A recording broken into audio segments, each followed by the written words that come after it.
Wong yo aku iki ndak pinter aku itu. Ya kamu sendiri yang mementahkan doamu. Semoga saya nanti kaya raya, punya istri cantik, punya jabatan tinggi, punya mobil banyak, punya rumah banyak. Terus kamu mikir sendiri, tapi aku kuliah UIN, bisa ndak ya kaya raya? Bisa ndak ya dapat karir gitu? Kamu sendiri yang mementahkan doamu. Ya Allah, ana inda dzanni abdi bi. Kalau yakinmu setengah, ya Allah datangnya setengah.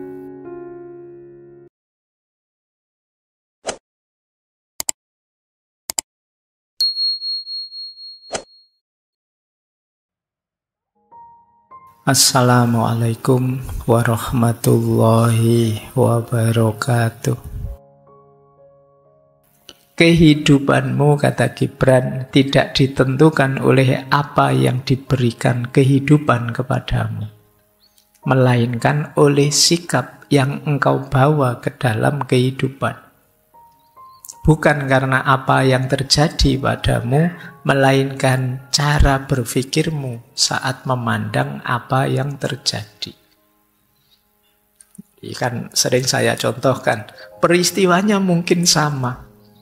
Yang membuat ini jadi peristiwa menyedihkan atau peristiwa menyenangkan, itu responmu.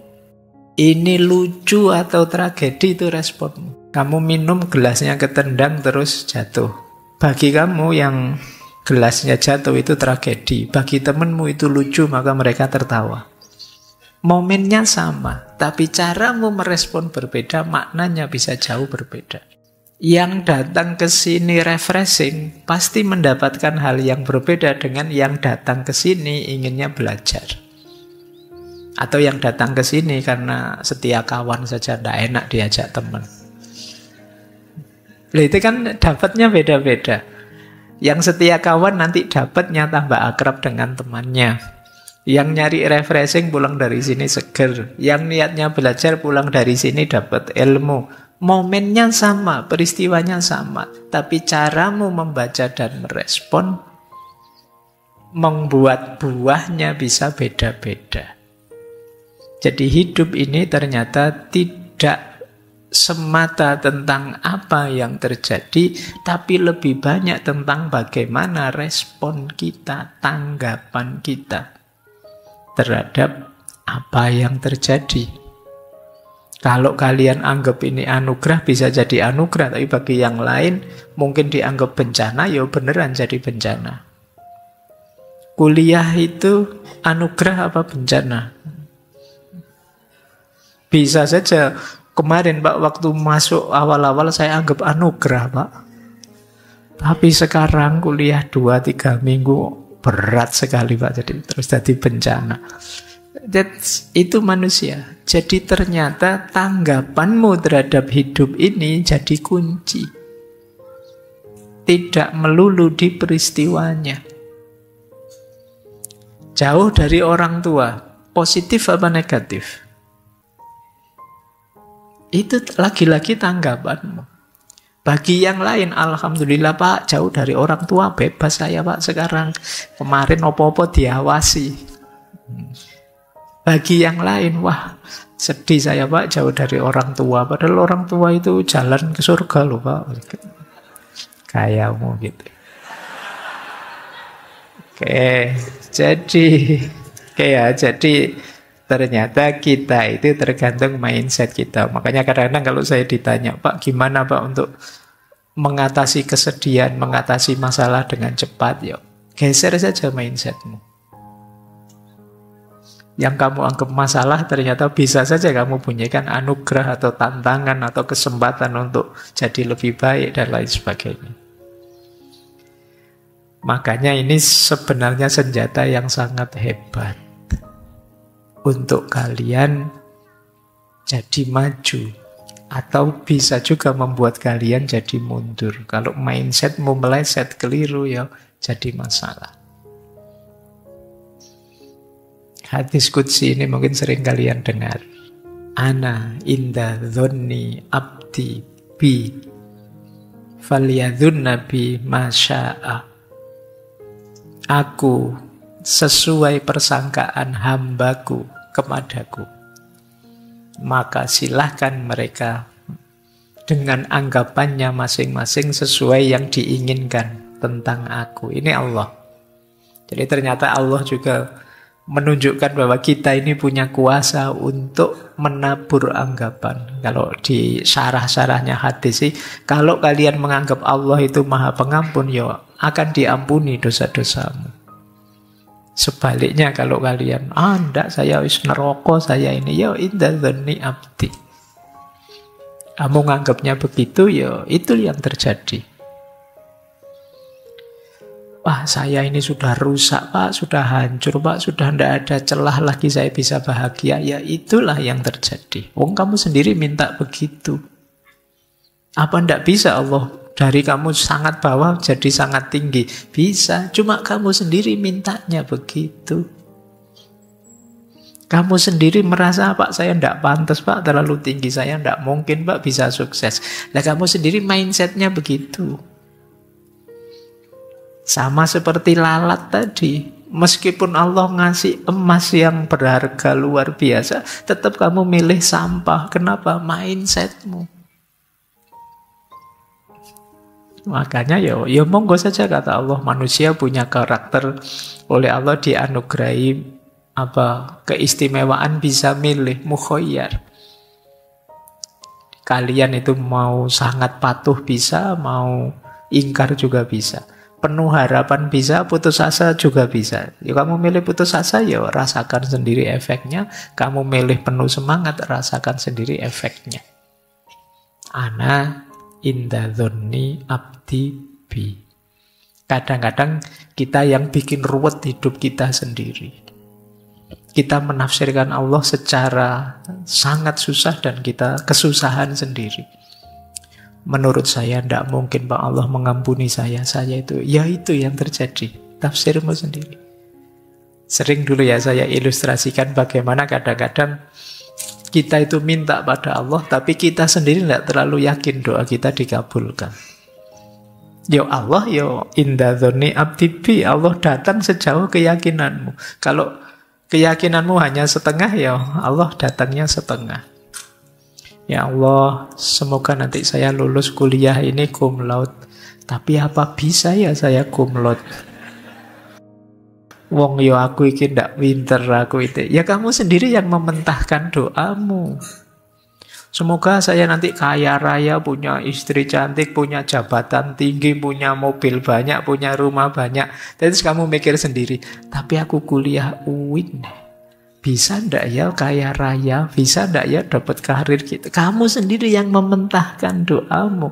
Ya Allah, ana inda dzanni abdi bi. Kalau yakinmu setengah, ya Allah datangnya setengah. Kalau kamu yakinmu tinggal seperempat, ya jadi seperempat. Makanya kadang-kadang ada yang tanya, Pak, para kiai, para ulama itu kalau berdoa kok ampuh ya Pak? Ya karena mereka keyakinannya mungkin 100%. Kadang-kadang doa simpel-simpel saja ya. Zaman dulu bahkan para wali songo itu ya kadang pakai bahasa Jawa, tidak harus pakai bahasa Arab, dan dikabulkan oleh Allah. Kenapa? Kemantapan hatinya. Kita yang lebih sering ragu. Wong kita dibilang nanti 2045 Indonesia emas. Alah Pak, emas gimana? Wong situasi kita kayak gini, dari mana jalannya jadi emas? Ya sudah, kamu sendiri mindsetnya begitu, ya tidak akan nyampe sana sudah. Kalau kamu pesimis, ya tidak akan sampai ke sana. Wong pelakunya kalian kok, dan kalian tidak percaya diri, ya tidak akan nyampe. Nah, itu yang dimaksud ya, ana inda dzanni abdi bi. Ternyata ini mindset, cara berpikir kita. Baik, kita lanjutkan. Ini saya bawa beberapa lagi ya quote menarik. Yang pertama dari Henry Ford. Whether you think you can or you think you can, you're right. Apakah engkau anggap dirimu mampu atau engkau anggap dirimu tidak mampu, engkau benar. Saya tidak bisa Pak. Ya sudah, berarti kamu tidak bisa, benar. Saya insya Allah bisa Pak. Siap, berarti kamu bisa, ayo. Suka-suka kamu lah. Kamu mau bilang kamu bisa atau tidak bisa, sama-sama kamu benar. Kalau kamu bilang kamu tidak bisa, berarti kamu akan mandek dan tidak melakukan apa-apa, ya memang benar, selesai. Dan kalau kamu bilang bisa, berarti kamu akan serius, berusaha, berupaya, dan kamu akan sukses. Jadi itu mindset. Dilanjutkan oleh Franklin Roosevelt. Kata Roosevelt, the only limit to our realization of tomorrow is our thought of today. Satu-satunya batas dari realisasi ideal kita besok adalah keraguan kita hari ini. Kalau kita masih ada ragunya, ya besok juga tidak akan 100% hasilnya. Ini yang saya sebut tadi, kemantapan hati. Change your thought and you change your world. Ubahlah pikiranmu dan engkau akan mengubah duniamu. Jadi mulai sekarang ayo latihan ya, mengubah pikiran kita. Berpikir yang positif-positif, yang hebat-hebat, yang mantep-mantep. Kita pandang dunia secara optimis dan penuh harapan. Jangan mau didistraksi, dialihkan pikiranmu untuk serba stres, serba pesimis, serba tidak punya harapan. Karena semuanya tidak tergantung di luar dirimu, tapi tergantung di dalam dirimu. Kadang-kadang kan kamu kan tergoda untuk mengalir bersama kegelisahan-kegelisahan, stres yang dialami banyak orang. Nanti kita jelaskan itu di Herd Instinct. Tapi pertama-tama yuk kita bereskan diri kita. Baik, saya ingatkan dulu sebentar. Dulu pernah kita membahas the law of attraction.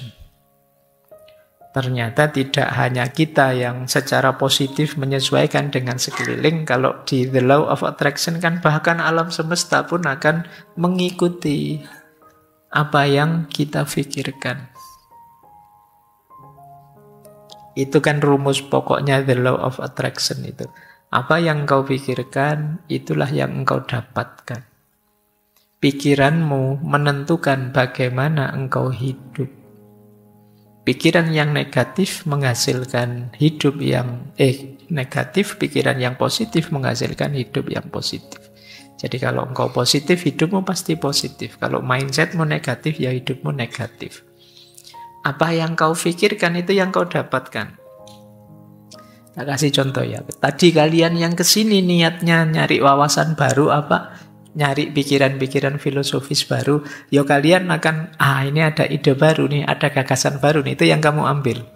Meskipun di sana banyak yang cakep-cakep, yang itu tidak jadi pikiranmu.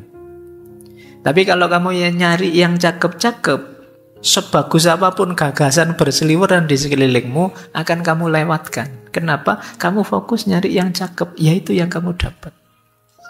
Jadi apa yang kamu pikirkan, itu yang kamu dapatkan. Loh, yang lain kan juga ada. Ya, yang lain ada, tapi kan tidak jadi perhatianmu. Misalnya ya, kamu nyari HP-mu hilang, ketelengsut di ruangan ini. Itu kan ada apa saja, selain HP kan tidak jadi perhatianmu. Yang jadi perhatianmu ya HP-nya saja. Ada kopinya temanmu, ada temanmu garuk-garuk, ada temanmu menguap, ada temanmu selonjor, itu kan peduli amat. Kamu hanya nyari HP-mu. Jadi apa yang kamu pikirkan, yaitu yang kamu dapatkan. Itu sederhananya the law of attraction.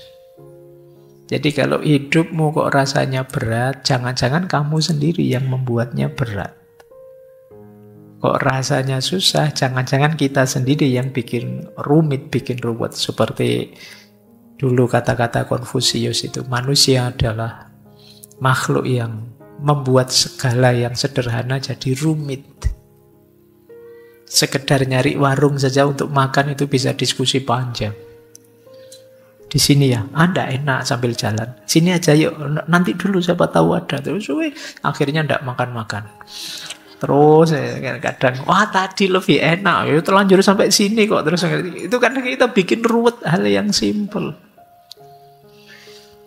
Nah, Ayo kita mulai latihan sekarang. Tadi seperti judul materi malam hari ini, mindset kita ayo kita tata. Karena akan jadi kunci keberhasilan maupun kebahagiaan kita. Baik, definisi-definisi sudah ya. Teman-teman sudah ngerti maunya mindset itu apa sekarang. Kita belajar sebentar filosofi-filosofinya sebelum nanti teknik-tekniknya. Nah ini kalau sudah masuk filosofi sudah mulai ruwet. Sindirannya Konfusius tadi. Tapi ya tidak apa-apa, ada menurut saya beberapa gagasan para filosof yang penting sehubungan dengan mindset atau cara pandang. Yang pertama dari Plato. Jadi ini Plato ini kita kenal sebagai filosof idealisme. Ya meskipun nama aslinya sebenarnya bukan Plato. Ya alhamdulillah di Indonesia tidak ada ya Plato itu, adanya kalau Jogja Plat AB, Plat A gitu. Iya. Nah, Plato punya pandangan bahwa manusia itu kunci hidupnya ya akal dan pengetahuan, tapi bukan akal yang operatif fungsional, istilah beliau namanya ide. Jadi manusia itu lahir membawa ide-ide bawaan. Jadi di kepala kita itu ada sangat banyak ide murni, ide bawaan sejak kita lahir. Jadi kalau saya memahami sesuatu di sekeliling saya, kalau versi Plato itu sebenarnya mengingat-ingat dan mencocokkan dengan ide yang sudah ada di kepala saya. Saya lihat kuda, langsung, oh itu kuda, karena di kepala saya sudah ada ide tentang kuda. Nah, ini pandangannya nanti melandasi aliran namanya idealisme. Jadi pikiran, ide itu jadi kunci hidup. Nah, beliau punya satu cerita yang sifatnya alegoris, kiasan tentang kondisi manusia. Jadi beliau ada cerita alegori gua. Jadi gua bahasa Indonesia ya, bukan gua saya. Jadi satu ketika, kata Plato, kita bayangkan struktur pengetahuan manusia itu seperti, jadi satu ketika ada orang yang dihukum, dipenjara di gua, yang dia ini tidak bisa lihat ke depan gua, dia harus menghadap ke belakang. Jadi menghadap ke dinding gua. Dia diikat, bisanya hanya lihat gambar-gambar yang ada di dinding, pantulan cahaya dari luar gua. Jadi kalau ada misalnya ayam lewat di depan gua, dia hanya lihat gambarnya ayam lewat. Karena dia melihat dindingnya gua. Nah, karena dia tidak tahu aslinya ayam itu di belakang, dia hanya lihat gambarnya ayam di dinding, dia menganggap bahwa ya gambar itu sesuatu yang asli, yang sejati. Padahal kalau dia mau balik arah, dia akan tahu bahwa yang sejati ya ayam yang asli itu, bukan gambar ayam. Nah, nanti versi Plato, kita melihat apa saja di dunia ini, ya tidak ada yang sejati. Yang sejati ya ide yang di kepala kita. Nah, ini sebenarnya mengawali pandangan ternyata hidup ini ya tergantung cara pandang kita. Ya kalau kita tidak noleh-noleh ke belakang, yang tidak sejati pun kita anggap sejati. Kalau kita tidak ganti-ganti mindset, keliru pun tetap kita anggap benar. Nah, ini pelajaran pertama dari Plato. Ini ternyata cara pandang itu jadi kunci kita ketemu kebenaran yang sejati atau tidak. Kita tercerahkan atau tidak? Kita ala Pak ngapain capek-capek noleh ke belakang? Wong yo sudah lihat ini saja sudah indah kok. Lihat gambarnya ayam saja sudah luar biasa kok. Ngapain harus yang asli? Gambarnya saja sudah bagus kok. Nah, ini banyak yang begitu manusia.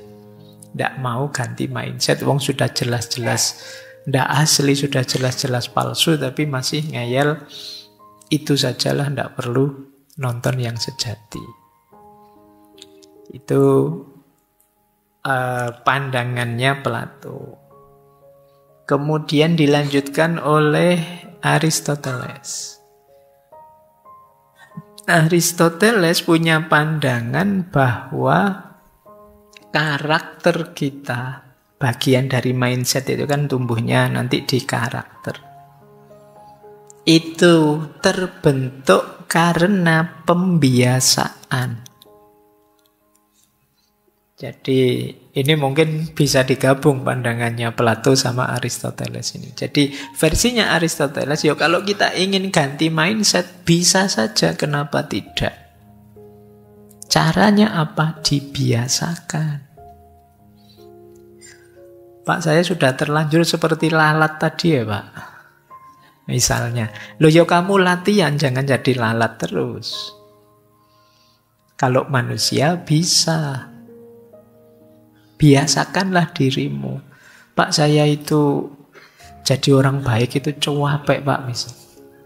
Enak kemarin-kemarin jadi agak nakal, agak itu. Loh, ya kalau kamu menyerah dengan dirimu, tidak mau ganti mindset, ya kamu akan seperti itu. Tapi kalau kamu mau membiasakan diri, lama-lama ya kamu akan nyaman.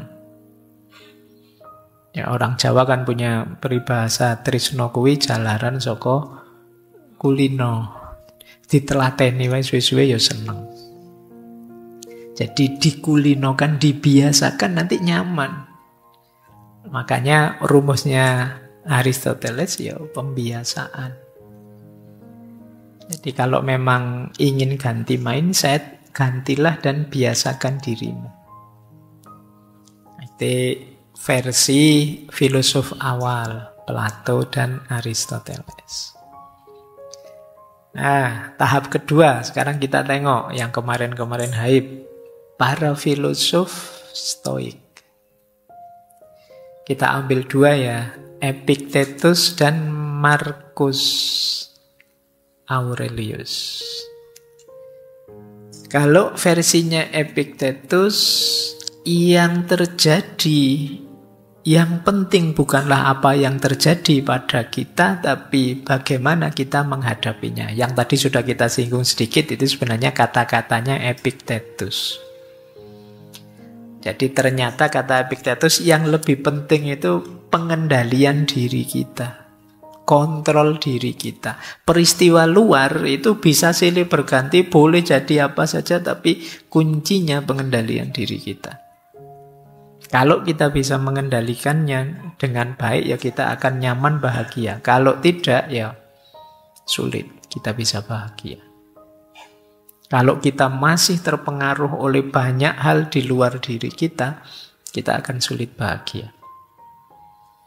Jadi ternyata pengendalian di dalam dan bagian dari yang ada di dalam diri kita itu kan tadi cara pandang atau mindset. Mirip dengan Marcus Aurelius. Jadi mari kita fokus pada saat ini, hari ini, menjaga pikiran agar terbebas dari kekangan masa lalu dan ketakutan di masa depan, membuang emosi negatif. Disitulah mindset kita akan jernih dan kita mampu hidup bahagia, bertahan di bawah tekanan banyak masalah. Ini Marcus Aurelius. Jadi mindsetnya orang-orang Stoik. Nanti kalian boleh diulang lagi dua tokoh ini. Yang mereka sarankan untuk kita lakukan itu sepenuhnya sebenarnya mengubah mindset kita. Orang menyebutnya mindset Stoik. Nah, jadi cara untuk bahagia dengan cara mengatur, menata mindset kita. Lanjut. Filosof kuno sudah, filosof Stoik sudah. Masuk ke yang lebih modern. René Descartes dan Immanuel Kant. Dua tokoh besar filosof modern. René Descartes kita kenal alirannya ya idealisme juga. Kata beliau, pikiran adalah hakikat keberadaan manusia. Dan kemampuan kita untuk berpikir dan menalar mendefinisikan kita serta mempengaruhi cara kita mengalami dunia. Kuncinya manusia itu ada di pikiran. Kalau di René Descartes, pikiran mempengaruhi tubuh. Jadi, kalau pikiran kita kacau, ya tubuh kita bisa terpengaruh ikut kacau.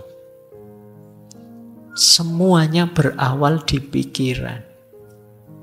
Kan ada yang sebaliknya, semuanya berawal di materi, di fisik.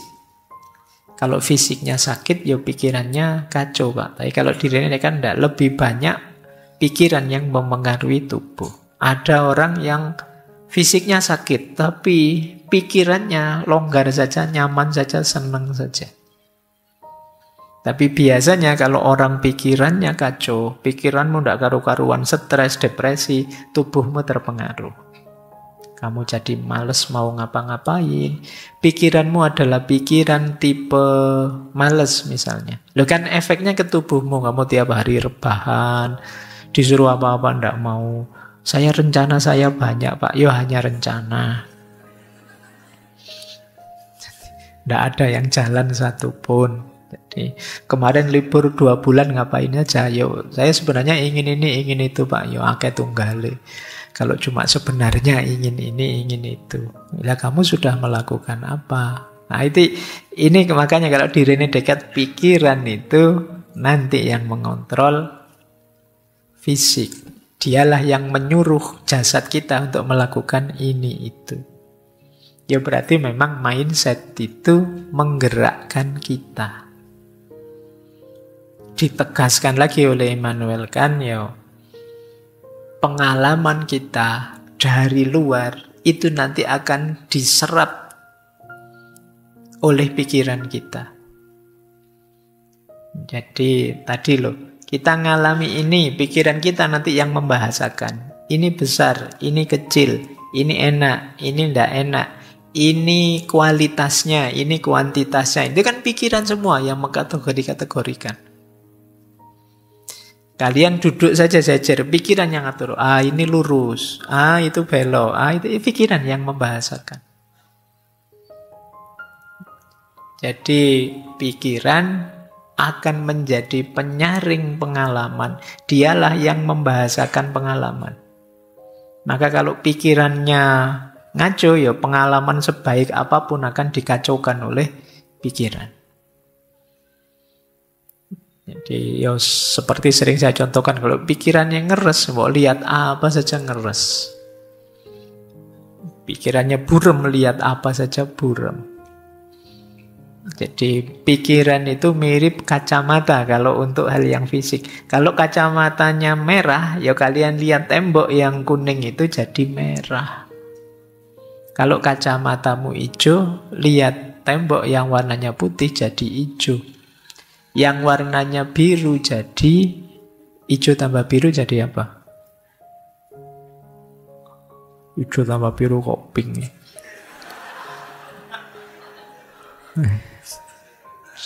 Ya, jadi itu namanya yang pikiran kacau tadi ya, terus tapi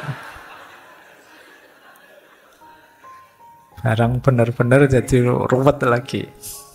Nah, ternyata ya pikiran kan yang mengendalikan kita. Baik. Masih adakah yang saya bawa? Ada Nietzsche dan William James. Kalau di Nietzsche, mindset ideal adalah will to power. Will to power itu jadilah dirimu, kuasailah sendiri hidupmu, eksislah sebagaimana engkau inginkan. Ini mindset eksistensial. Karena disitulah kalian akan puas. Kayak dulu di Maslow puncaknya aktualisasi diri itu ya ketika kita bisa jadi diri kita sendiri. Nah ini gaya Nietzsche. Jadi penting bagi kita untuk punya mindset eksistensial. Ini salah satu contoh ya para filosof. Semua filosof sebenarnya menawarkan mindsetnya sendiri-sendiri. Ini malam hari ini kita bawa beberapa contoh sebelum nanti kita membahas teknis-teknisnya. Kemudian William James, beliau nulis buku, kalau Nietzsche nulis Will to Power, kalau William James nulis The Will to Believe. Mindset kita itu banyak dibentuk oleh belief kita, kepercayaan-kepercayaan kita. Ada orang yang dijajah lama, tidak apa-apa. Kuat dia, tangguh. Kenapa? Dia punya belief bahwa dunia ini memang penjara bagi kita. Besok di akhirat kita menang. Dia jadi kuat. Jadi belief jadi sumbernya mindset. Tidak apa-apa kita kalah. Besok di akhirat kita balas, kita menang. Nah, semoga ini tidak dipakai untuk sepak bola ya. Nanti untuk sepak bola kamu pakai mindset ini juga. Kalah tidak apa-apa. Atau pakai mindset kita harus wani ngalah. Karena orang ngalah itu mulia. Nanti pakai ini tidak menang-menang sepak bola kita. Ini contoh, jadi bagaimana belief bisa jadi sumbernya mindset yang luar biasa. Yang bisa kita pelajari dari William James. Ada lagi, terakhirlah ini ya, Sartre sama kamu. Kalau Sartre lebih menekankan bahwa kita itu makhluk merdeka. Pingin mindset apa saja bisa, itu istimewanya manusia. Tadi kita contohkan lalat lah, babi lah. Loh manusia bisa jadi semuanya.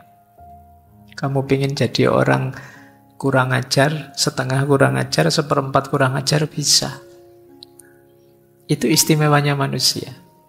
Jadi manusia sepenuhnya punya kebebasan memilih.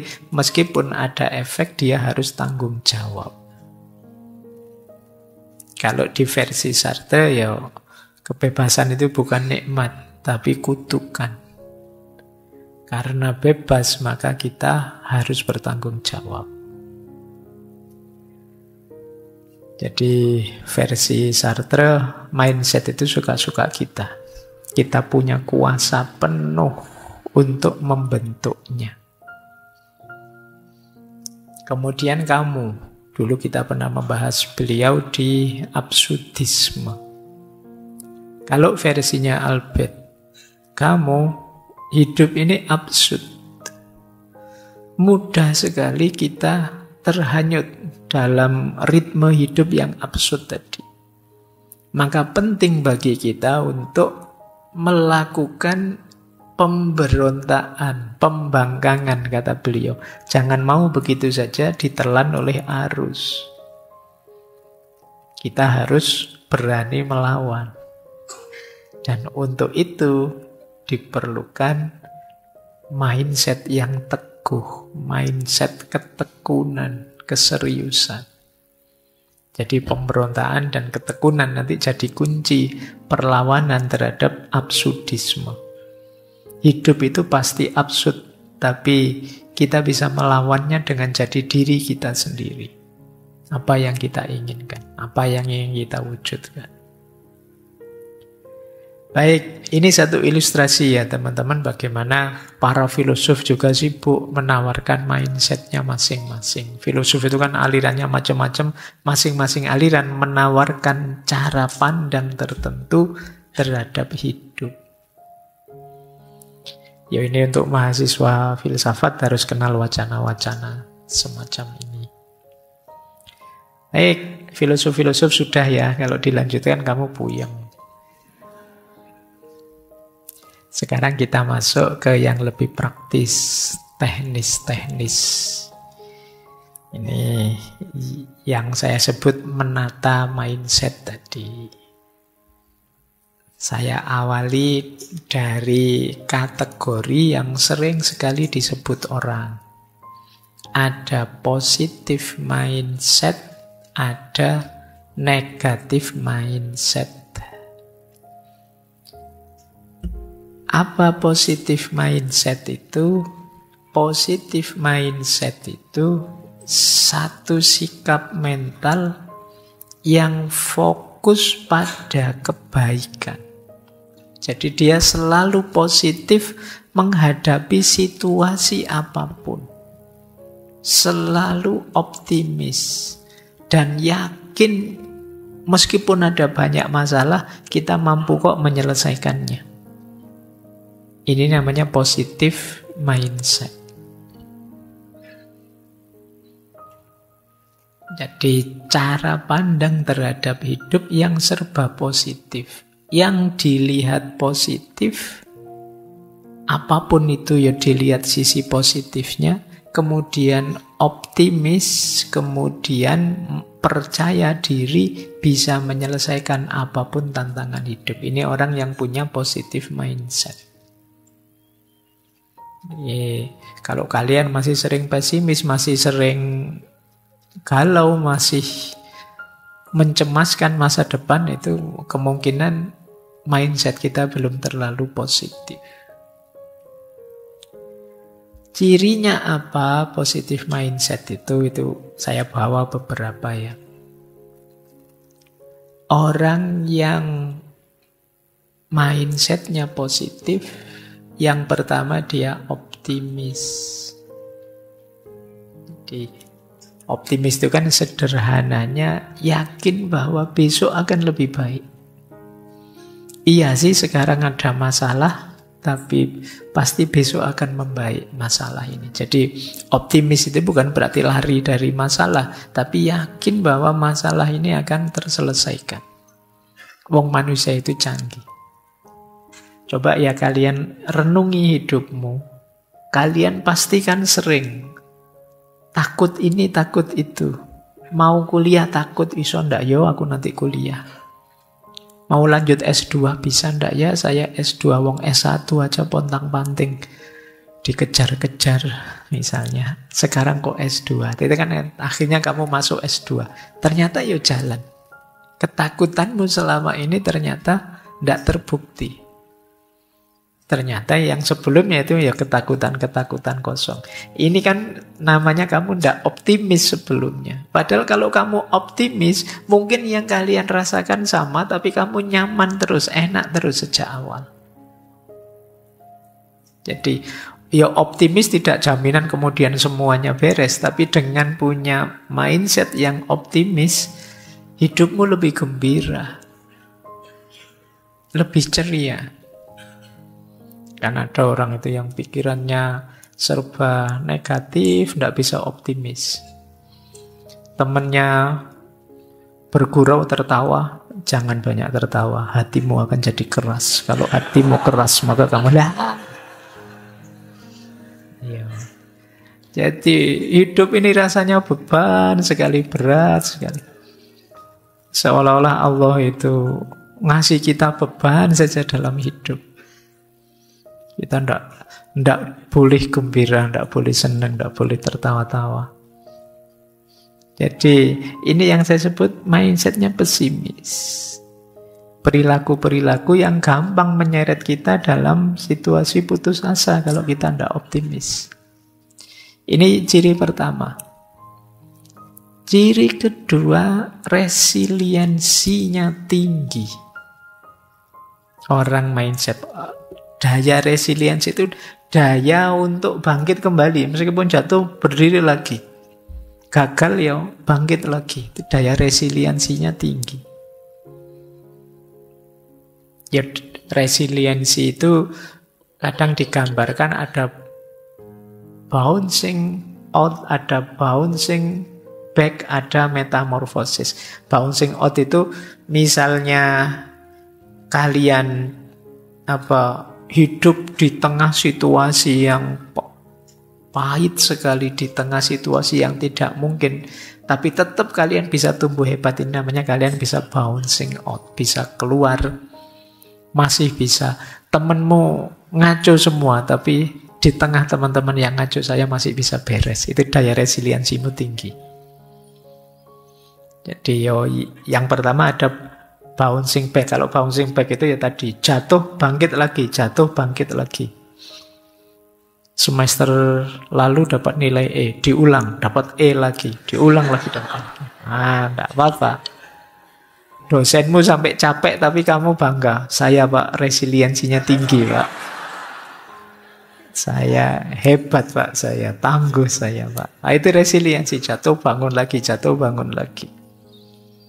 Yang ketiga metamorfosis. Metamorfosis itu setelah mengalami kepahitan sedemikian rupa, kita tampil kembali dalam bentuk yang lebih indah. Nah ini resiliensi. Nah orang berpikir positif itu daya resiliennya tinggi. Tidak gampang mati kalau main.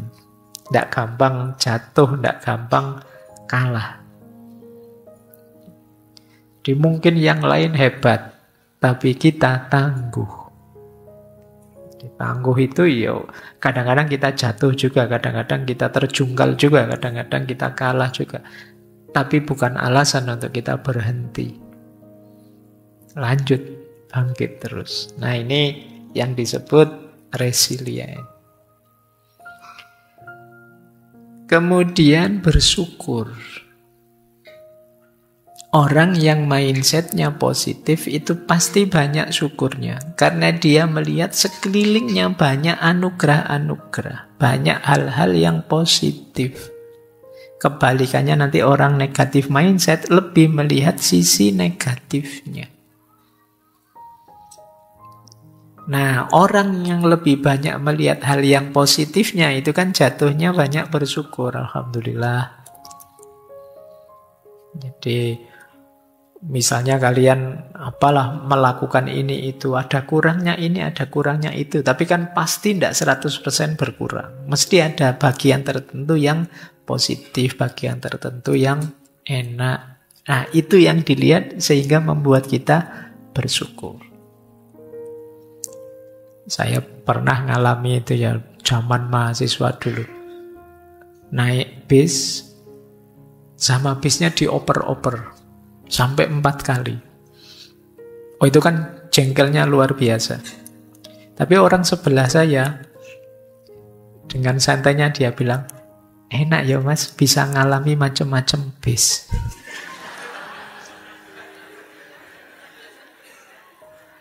Yang lain bayar sekali dapat 1 bis. Kita bayar sekali dapat 4 bis loh. Oh, itu kan yang lain mesuh-mesuh, dia alhamdulillah bisa dapat 4. Nah, jadi dari pengalaman sepahit itu masih bisa bersyukur. Ini positive mindset. Jadi ya kan kalau dalam agama rumusnya siapa banyak bersyukur akan ditambah terus. Kita sering begitu, seperti saya bilang tadi ya. Kita sering lebih mengambil sudut pahitnya. Padahal bisa kok dimaknai positif. Peristiwa tadi misalnya kayak naik bis tadi, kan sesuatu yang kita tidak bisa mengelakkan itu. Ya terpaksa kita terima, wong kita inferior di hadapan kernet dan supirnya. Nah, mau tidak mau kan kita terima. Bedanya yang negatif mindset, dia dengan kegalauan dan kemarahan yang luar biasa. Tapi yang positif mindset, dia gembira dan bersyukur. Momennya sama.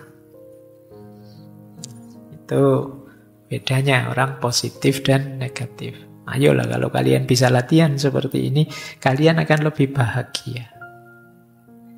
Ya memang ada masalah. Siapa sih yang orang hidupnya tidak ada masalah? Semuanya ada masalah. Kalian boleh tunjuk siapapun orangnya, manusianya, pasti ada masalah.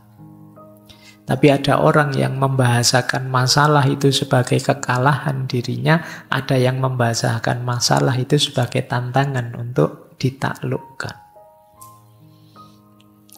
Makanya Bahasakan itu sebagai tantangan. Kalau tantangan kan bukan berarti kamu kalah, wong ini masih belum, masih harus saya jawab, saya selesaikan.